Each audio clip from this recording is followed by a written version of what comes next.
Hey you guys, what's up? Speedy here, and today I'm going to show you guys what tactics to use on FIFA for those of you guys that want to get into the Gold 3 to Elite levels in FIFA. Now I'm going to show you guys two formations. The first one is for when you don't have the ball during kickoff. It's pretty obvious in FIFA that most of us concede like right from the start. It's super annoying when those guys that are really good in FIFA just click on R3, you know, doon, and they're just running across the field, you know, picking the ball up with Mbappe or Ronaldo. Man, that's so annoying.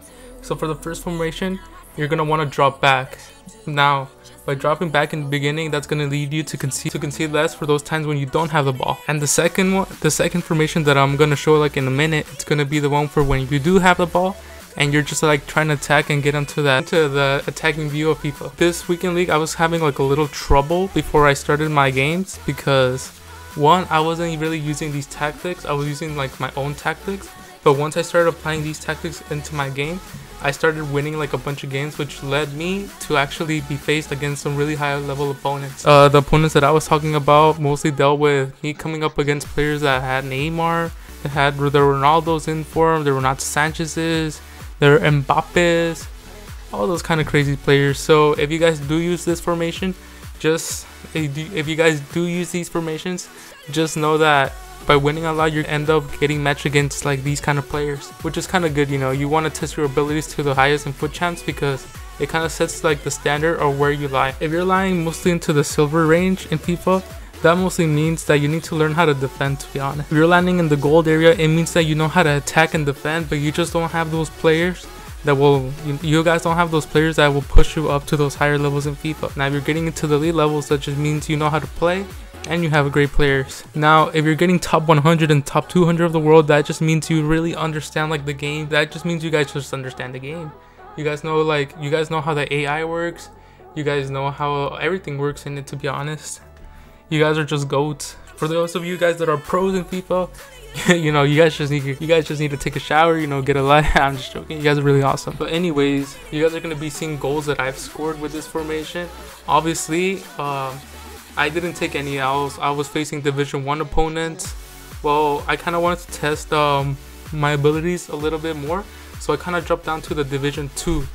And now when you compare Division 1 to the Division 2, Division 2 players like have a way different mentality than Division 1 players. They just play like in foot champs, and that doesn't really help it because when you're coming up against people in foot champs, it's all random. Something that I've noticed was when I dropped down to Division 3 was that like I was actually really having a hard time conceding against those kind of opponents because they have a different mindset when playing FIFA. One of the ways that I was always getting scored on in FIFA with Division 3 players was that they just kept on running down the wing, and for me, like, I'm so used to playing like people that are really good in FIFA that when they just kept on running like down the wing, I wasn't able to defend them because I was not expecting just for them to keep on running, and all they did was just run down the wing, and then like right at the end they would just cut inside, pass the ball and score.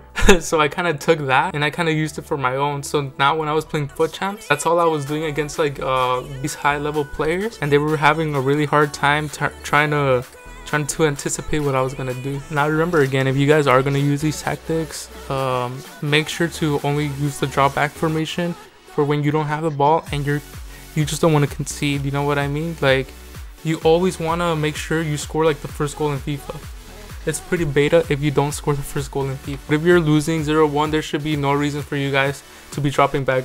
Instead, all you guys really want to do is that you guys want to ultra attack. Use the second formation that I put up out there with the second tactics. Now when you guys use these formations, it's gonna be really good because for me, for my personal preference, Bruno is one of the best center mids in the game, and also Conte. They really help each other out, which makes my life kind of easier because they always position themselves, due to that high composure, they position themselves like at the right place at the right time. And yeah, that's gonna do it for this video. If you like it or don't like it, give a thumbs up or thumbs down, and let me know what you thought about the video. And again, I'll be posting more tactics like this next week for the next foot champs that I'm gonna use. Gonna conclude for today. Speedy is out, and now I'm gonna leave my goals that I've scored against these opponents just playing in the background for you guys. Enjoy.